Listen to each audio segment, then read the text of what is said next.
Senator Ron Johnson. Thank you all. Thank you all for coming. Appreciate it. Thank you. Thank you. Thank you. Thank you. Thank you. Thanks. So y'all know I'm an accountant, right? Yeah, I'm pretty good at the numbers. Not the normal way I start off a speech here, but I was doing a little debate prep. You know, I got a debate on Friday with that same Senator Feingold that Jay was talking about. Oh, I'd love to, trust me. So you can make $8,000 a lecture, right? We got to give ourselves a little credit for winning some elections here. Let me tell you what's happened since I entered the Senate in terms of just government spending. What would have happened, what actually did happen. I don't think many of you know this. 2011, which was really the last year under Russ Feingold and the Senate Democrats control Congress's their budget, discretionary spending was $1.3 trillion. You know what discretionary spending was in the last fiscal year that just ended a week or so ago? $1.172. We actually have decreased discretionary spending by $175 billion. That's a 13% increase in the part of the budget we actually control. Give us some credit. Give yourselves some credit for electing fiscal conservatives. Now, the bad news is mandatory spending, the stuff that's out of control, the thing that is going to mortgage your future, your children's future, your grandchildren's future, that was up $428 billion, or up 19%. That's the problem. That's the fiscal cliff that we have to be concerned about. Let me put it in percentages. 2011, again, that's the last budget the Democrats control of. Discretionary spending was 37% of the budget. Mandatory spending was 63%. Last year, discretionary spending was only 30%. Mandatory spending had increased to 70%. A few more years in the future, it'll be 25 and 75%. The federal government is completely out of control. And here's maybe, I know we're getting really immune to these big numbers. Had President Obama's 2012 budget been enacted, in other words, if we would have followed their path, we would have spent about $20 trillion over the last 5 years. Instead, we spent about $18 trillion. Our debt would be $2 trillion higher had President Obama's budget and Senator Feingold been in office to vote for that budget. So I realize I'm throwing a lot of numbers at you, but the fact of the matter is elections matter a whole lot. And there's nothing that, it's like fingernails on a chalkboard when I hear people say, oh, there's no difference between Democrats and Republicans. There's a tremendous amount of difference. I'm running against Senator Feingold, and let's face it, like every other Democrat, he's got a lot of plans. And all of his plans involve growing government. And when you grow government, you know what else you do? You take more out of your paycheck. You demand more money out of hard-working taxpayers. Republicans, certainly from my standpoint, we want to grow the private sector. We want to leave more of your money in your pocket. Now, you also have to compare records of people. You know, Senator Feingold was in office for 34 years, a 34-year career politician. What has he got to show for it? Virtually nothing, right? I know he says he travels to every 72 counties. So do I. You know, my personal best is all 72 counties in just 42 days. It's really not that big a deal. It's the most enjoyable and easiest part of the job. I had somebody comment on my Facebook page, said pigeons do that. So he really didn't accomplish much. I know he's been asked that question. It's kind of a hummada. Well, more than Ron Johnson did. Well, prove it. Now, what he did do, he voted for a lot of bad stuff. 278 times he voted in favor of tax increases, which kind of proves the point. His only solution is growing government and taking more of your money, your hard-earned money. He was one of the 60 deciding votes on Obamacare. And of course, I saw him on Mike Goucher, and he said, you know, the health care bill really isn't as bad as some people are pretending it was. Pretending?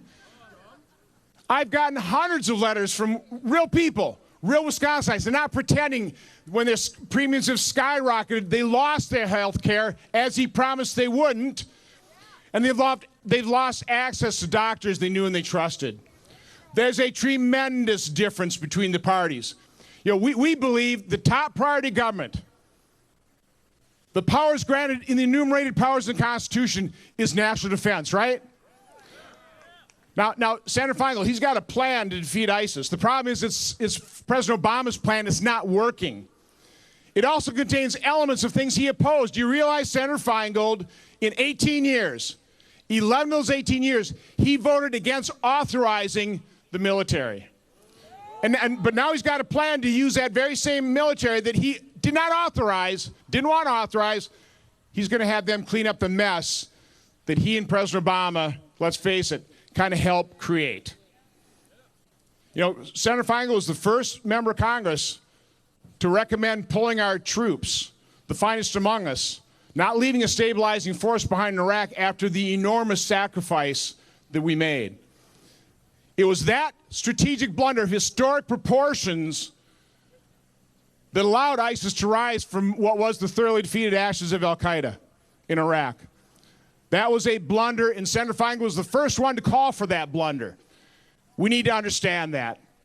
Now, Congressman Sensenbrenner was talking about what this election is about. It's that difference. A party that actually wants to grow the private sector, leave more of your hard-earned money in your pocket, versus the other side that wants to just grow government, wants to take more of your hard-earned money, wants to control your lives. That's what this election is about. And here's what haunts me. You might remember this little speech President Obama gave right before he got elected. He said, in 5 days, we're going to fundamentally transform America. He meant it. He's been doing it. Now, listen, I'm Chairman of Homeland Security. I understand we've got a lot of problems in this nation. We got a lot of challenges. We have many threats. We have to solve those problems. We have to address them. We have to admit we have them. We've got to call the enemy by its name, Islamic terror. But fundamentally transform this nation is not something we needed to do. But that's what this election's about. Because this will be our last chance, certainly in my lifetime, probably the lifetime of my kids and grandkids, that we can prevent that fundamental transformation of America from being cemented in the very fabric of this society. This is our shot. We're not going to be able to repeal Obamacare the next time. This is our shot. Again, that's what haunts me. Let me tell you what gives me hope. We've all seen it. Back after 9/11, during 9/11, we've seen the pictures, the iconic pictures of those firefighters, those police officers, who now have a target painted on their back as they courageously walked up those stairs to help save their fellow citizens. We all have seen and know and heard about the heroes of Shanksville, the iconic words of Todd Beamer, let's roll. But do you know the passengers of United Flight 93, before he spoke those iconic words, took a vote to sacrifice themselves for their fellow citizens?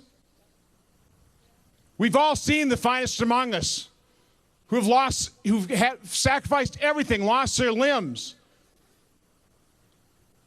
to preserve our freedom and liberty. We still, in this country, produce exceptional people. We're an extraordinary nation. We are a phenomenal force for good in the world. That's what this election's about. This is about saving this country.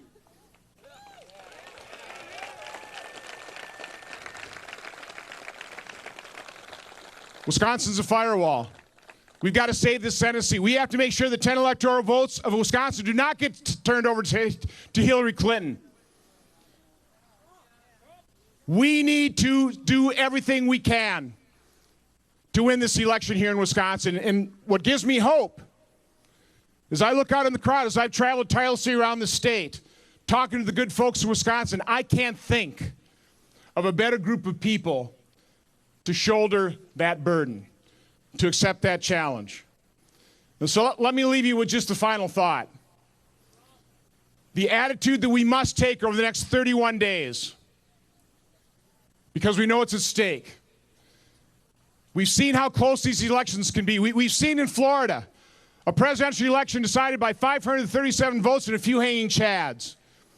Next door in Minnesota, Norm Coleman won that Senate seat by a couple hundred votes. Somehow Al Franken is serving a second term. So these elections, and this one here in Wisconsin, will probably be decided by a narrow, thin, a razor-thin margin.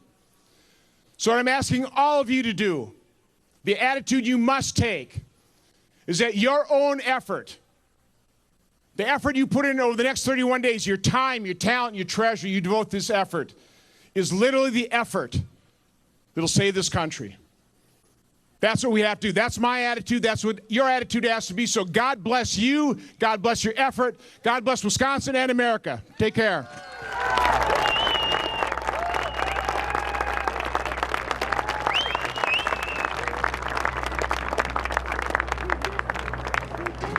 Hillary Clinton could never pull off the stairs that we have behind this thing. And I've been up and down them 6 or 7 times now. Do I really have to introduce this next speaker, Governor Scott Walker? You know what he's done for you and for this state. He's turned it around completely by showing a focus and a resolve that is not just rare among politicians, it's unique. It is incredible what he has done. Most political leaders would not be willing to take on the fights Governor Walker has and endure the slings and the arrows and the abuse that has come his way and his family's way in order to do what is right for his state and his constituents. Act 10, property tax cuts, income tax cuts, tort reform, major job growth, a 4 or 5 point drop in the unemployment rate. He finally gave us concealed carry and castle law, right to work, prevailing wage reform. He is simply the man. Governor Scott Walker. Good afternoon, Wisconsin. What a great day and what a great crowd. Standing in front of these flags, though, the first thing I want to start out with is this simple thought. Freedom, endowed by our Creator, defined by our Constitution, but defended each and every day by the men and women who proudly wear the uniform of these United States. For any of you who are veterans, would you just raise your hand? Any veterans, service members, families? Let's give them all an appropriate applause, because we wouldn't be here with freedom if it weren't for them and generations before. And while we're at it, not only thanking those men and women who wear the uniform or have worn the uniform and their families, but to keep us safe as well back at home. Let's give a big round of applause for all of our men and women in law enforcement, be it the Sheriff's Department, the Police Department, all the others who risk their lives each and every day to keep us safe.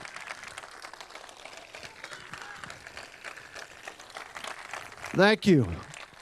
They deserve our thanks each and every day, so thank you for doing that. Pass it on. It's great to be here in Walworth County. Some of you know this, others may not, but I grew up here. I grew up in Delavan. That's exactly right. I used to flip hamburgers at McDonald's down the way, and I was right. Hey, there's the Delavan group, right? That's pretty good all around. My first job was actually right on the county line between Walworth and Rock County. I washed dishes at the Countryside Restaurant. And then I moved up to the big times. I started flipping hamburgers at McDonald's right on Highway 50 there before all that stuff came further out along the way. And every year on Labor Day, we'd come here to the Walworth County Fairgrounds. I can still remember watching the Demolition Derby over there. And when I was a kid, my dad loved the Statler Brothers. We saw the Statler Brothers and Charlie Pride right in those grandstands. And there's plenty of great memories along the way. So it's great to be here with all of you. And it's one of those where going forward, we want to make sure that not only for the memories that I had and many of you had, but that for our children. I've got my son Alex with me here today. My other son's Matt's graduated, is actually going down, and he's helping Governor Pat McCrory in North Carolina try to take on the liberal onslaught down in that state. He's the digital director for his campaign. But Alex is here with me.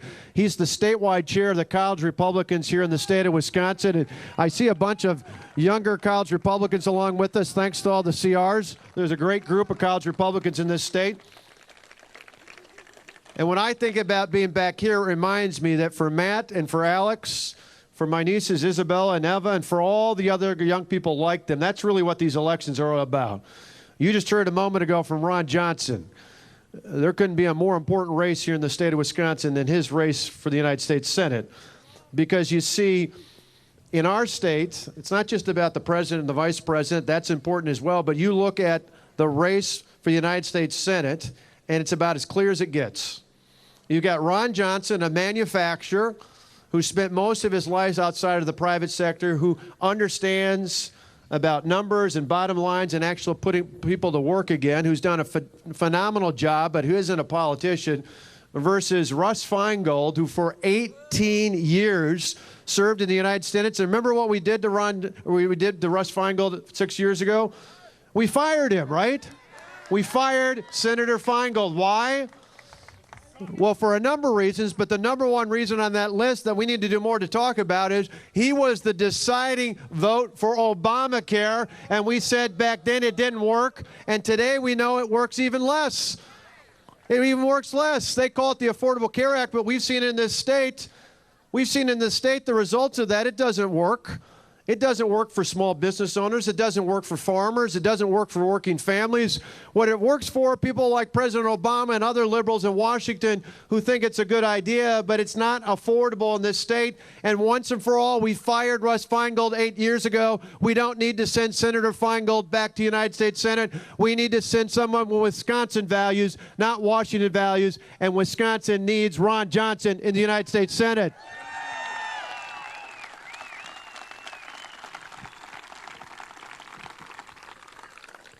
You know, it's one of those where every vote's going to count.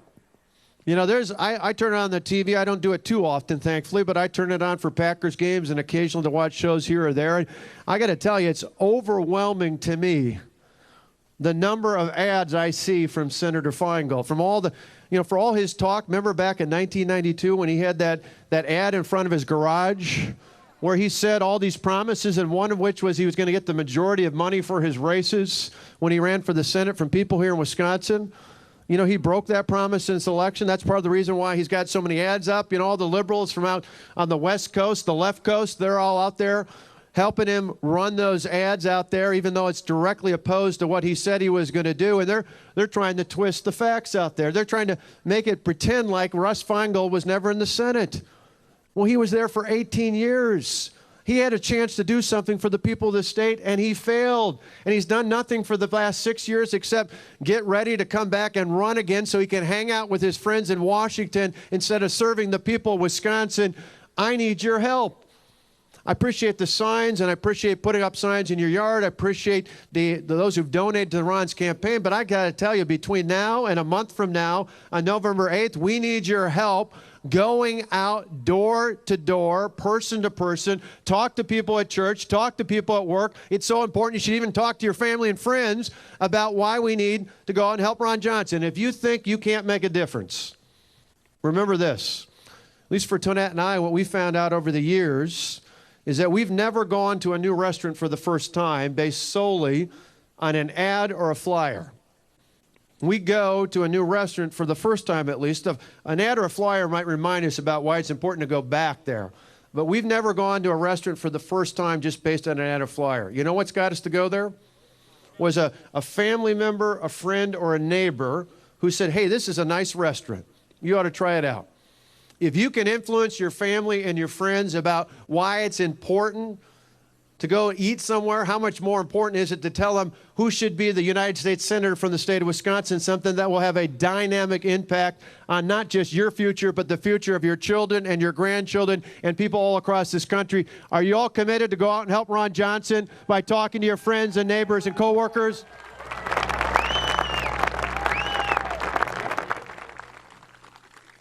And then the other part we need your help on is particularly here in the state.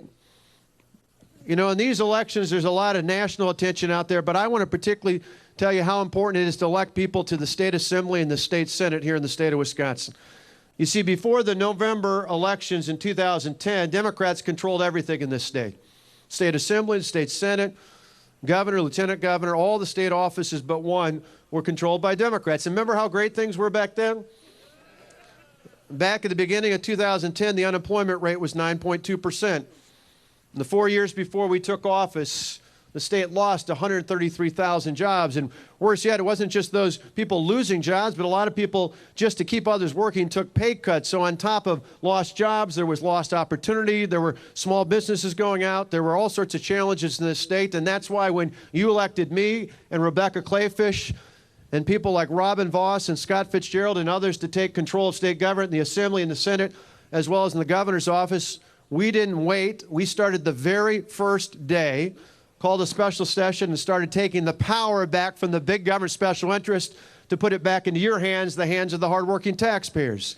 And I'm proud to tell you, since that time, we went from 9.2% unemployment down to 4.2% unemployment.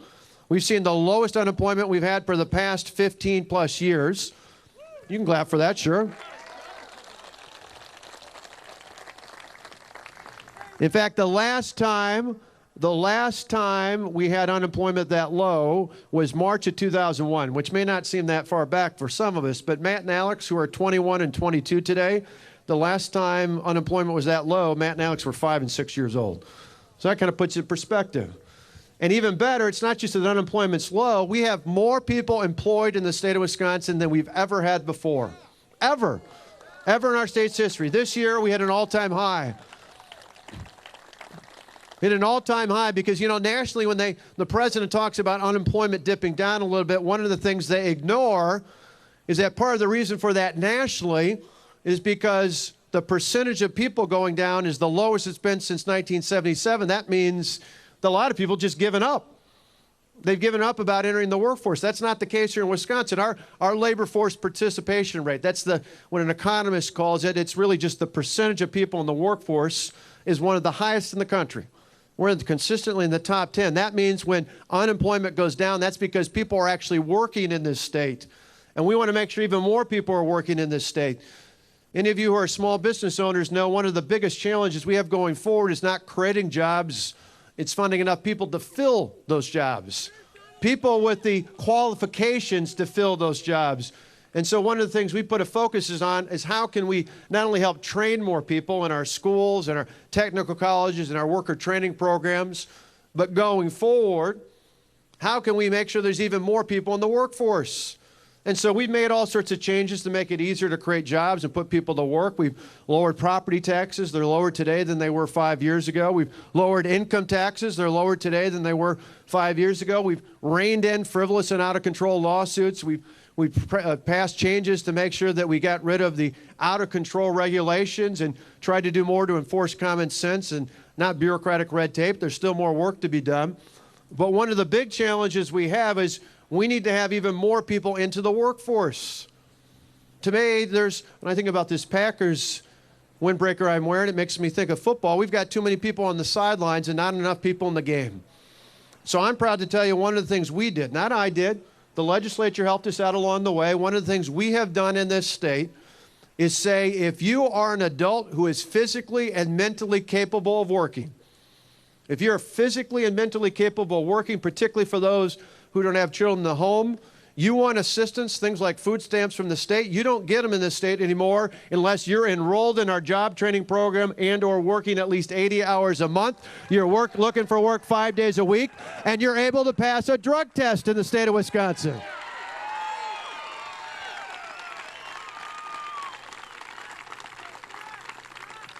Now, you can only imagine what the liberals in Madison said when we tried to do that.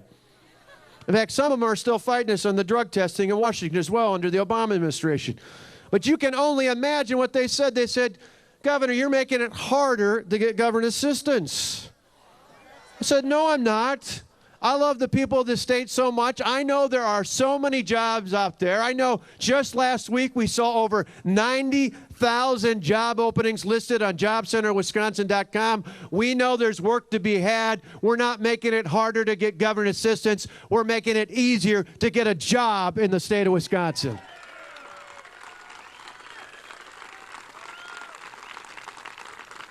Because you see, that's what it's all about. Here in the state, it's about Wisconsin getting back to work. It's about getting this state back to work. That's what we've done over the last 5.5 years, and that's what we're going to continue to do going forward. because for Matt and for Alex and for all your sons and daughters, your grandsons and your granddaughters, your nieces and your nephews, that's what the future of the state is all about. And that's why we need more members of the Assembly and the Senate to help us along that cause. Because you see, when I was growing up down here in Delavan, I went to Delavan Darien High School. I got to tell you, I don't ever remember anybody in my graduating class signing my yearbook saying, "Scott, good luck becoming dependent on the government." All right? That's not the American way. That's not the American way. That's not the American dream.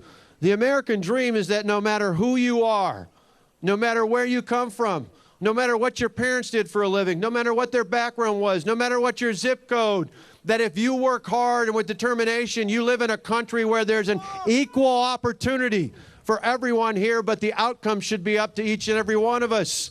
The other side thinks that the outcome should be determined by the government. We think the opportunity should be guaranteed, but the outcome is up to each and every one of us. That is the American dream. That is alive and well here in the state of Wisconsin. And with Republicans in charge of your state government, that's exactly what it's going to be going forward. Thank you for all your hard work. Thank you for your determination. God bless Wisconsin. God bless America. And most importantly, God bless our men and women in uniform fighting for our freedoms even as we speak. Thank you all for coming out.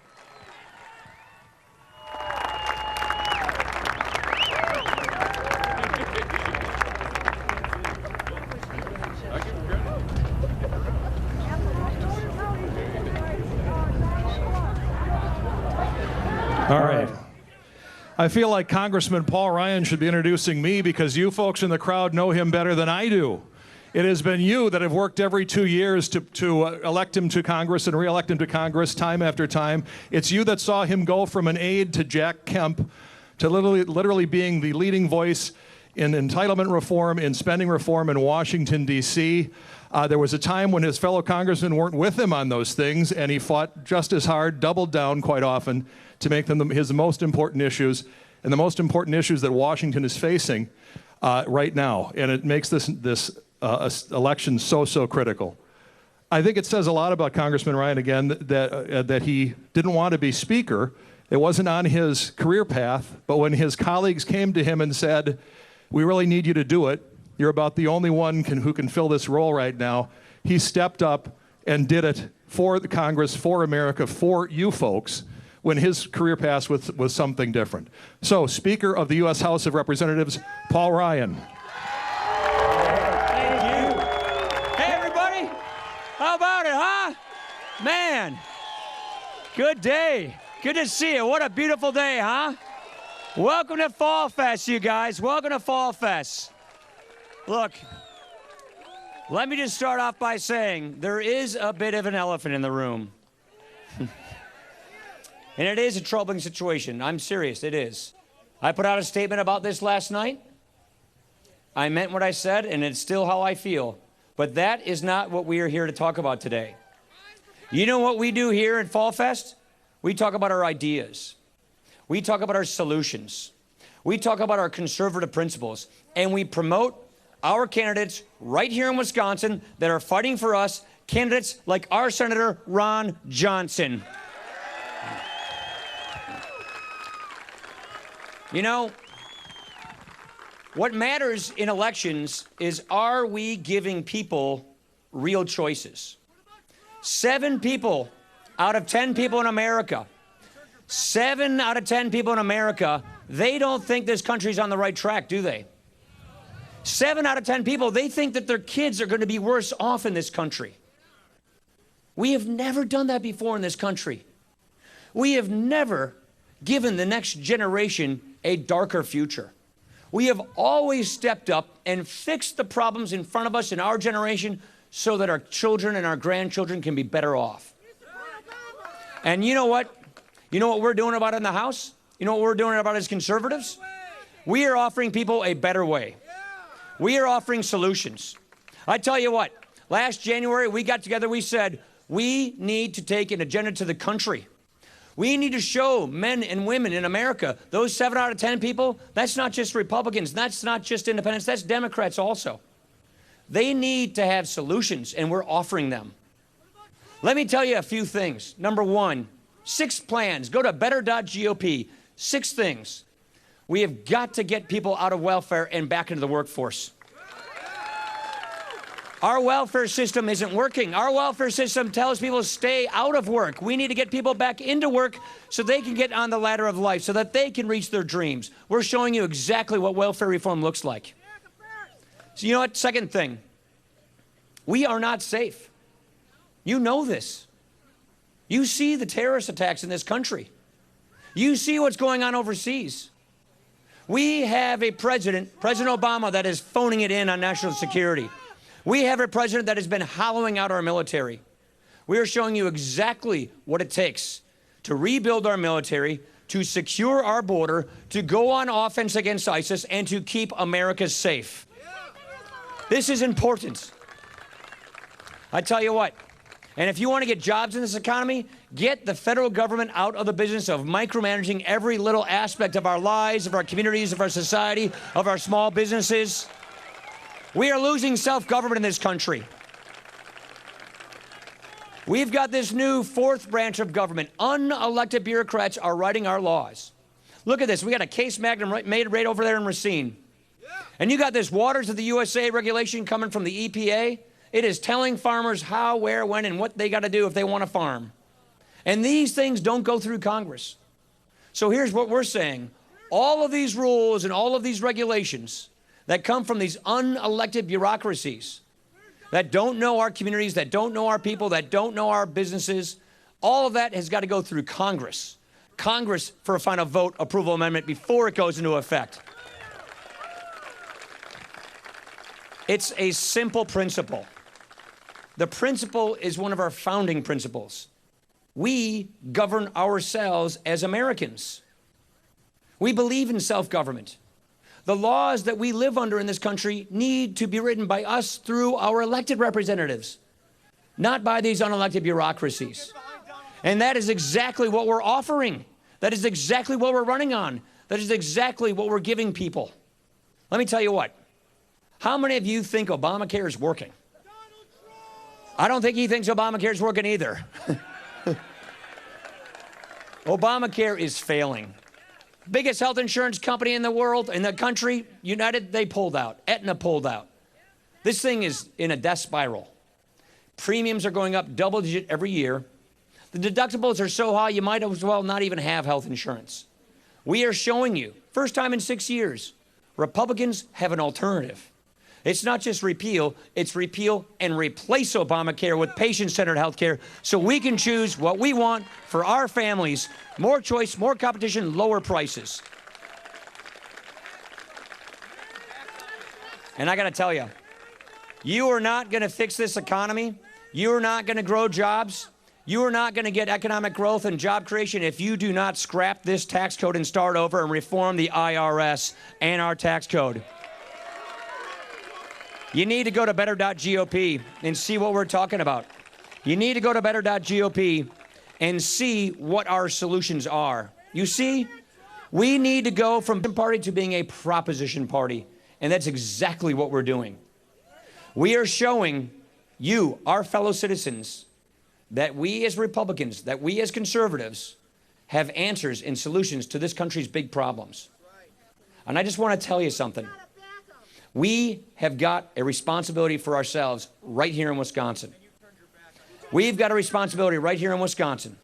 And our responsibility right here in Wisconsin is to make sure that we do not send Russ Feingold to the United States Senate to join the liberal progressives, giving us liberal judges. We have got to do everything for that man on your sign, Ron Johnson, to make sure that Ron Johnson is and stays and remains our United States Senator. This is something that's right here within our power. This is something that we as Wisconsinites need to do. So I just want to say to all of you for Fall Fest, thank you for coming out and supporting us. I see so many friends. I see so many people who've been out there working hard for us. Thank you so much for working for us. Thank you so much. And I want to ask Ron Johnson and Scott Walker to come out here. We got to remember, Ron Johnson is the man that we have to vote for. We as conservatives are offering solutions. This is exactly what we will do here in Wisconsin. We will deliver our 10 electoral votes. We will fight for our conservatives, and we will offer this country solutions, and we will meet the moment for what it is. Thank you for coming out for Fall Fest, everybody. Thank you so much, you guys. God bless you all. Thank you. Appreciate it.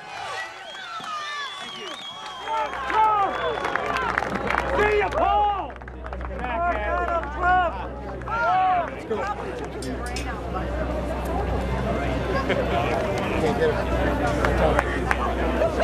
Trump!